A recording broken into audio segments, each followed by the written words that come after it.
red flags, and green lights. Reading between the lines of contractor proposals. The most expensive mistakes in renovation usually trace back to choosing a contractor on price alone, without examining what those numbers actually represent, or whether the proposal itself shows the competence a successful project depends on. Vague descriptions, unrealistic timelines, and suspiciously low prices tend to surface later as cost overruns, delays, and substandard work that costs more to fix than it would have cost to do correctly the first time. The best proposals read like careful planning, realistic, specific, and clearly built around your project's actual scope. Problematic ones tend to reveal themselves through inconsistency, omission, and promises that sound better than they should. Reading the pricing structure. How a contractor structures pricing says a lot about whether they actually understand your project's scope. A detailed line item breakdown shows real planning and lets you see exactly what you are paying for, while a lump sum bid with little explanation often hides uncertainty or inexperience that surfaces later as change orders. A solid proposal includes material allowances with specific brand names and grades, labor estimates tied to the actual scope of work, and contingency provisions for the kind of unexpected conditions an experienced contractor knows to plan for. Watch for bids that come in well below the others without a clear reason, pricing that seems to skip over obvious complexities in the project, or cost categories lumped together without itemization. Reliable contractors tend to land within a reasonable range of other qualified bidders, with the difference showing up in more detailed specifications and clearer communication about likely challenges, not in a dramatically lower number. Evaluating timelines and sequencing. A proposed timeline tells you whether a contractor understands the coordination and sequencing real construction requires. A realistic schedule accounts for permit approval time, material delivery lead times, and the order trades have to work in, while an overly optimistic one usually signals inexperience or a contractor eager to win the job at any cost. In New York City specifically, this matters more than it would elsewhere.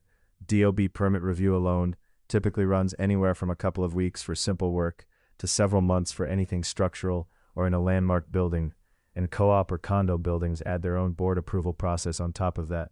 A contractor who promises a start date next week for anything beyond cosmetic work without asking about your building's board process or the project's permit status is telling you they either do not know how NYC works or are not planning to follow the process.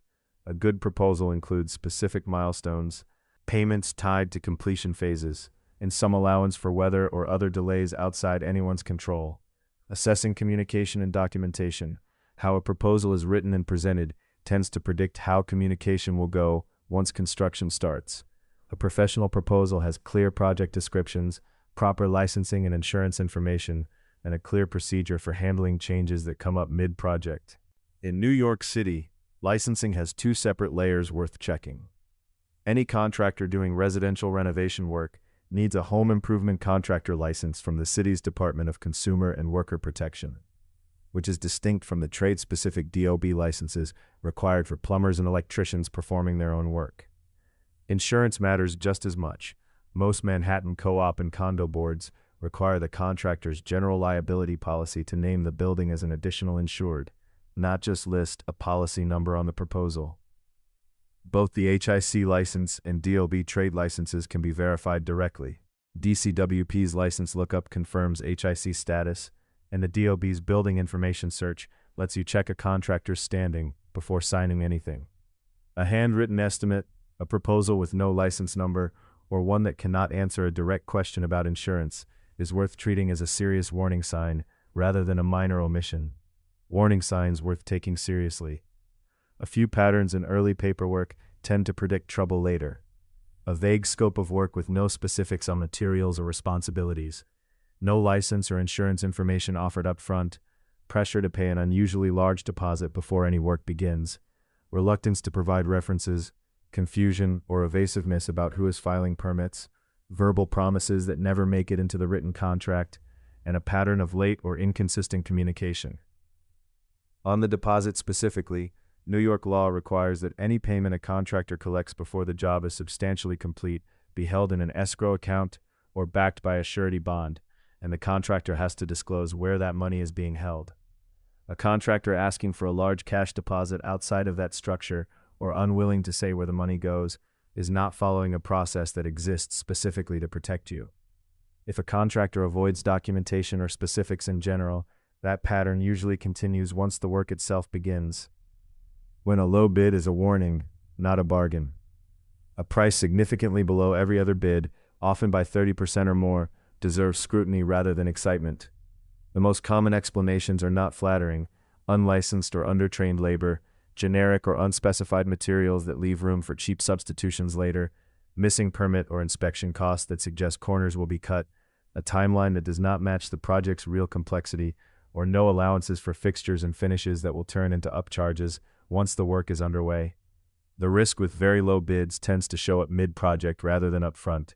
Hidden charges appear once demolition starts. Cheap materials wear out fast, and work that does not meet code can mean DOB violations or having to redo finished work at your own expense. A reputable contractor's pricing should be transparent, detailed, and broadly comparable to other qualified bids, not dramatically below them.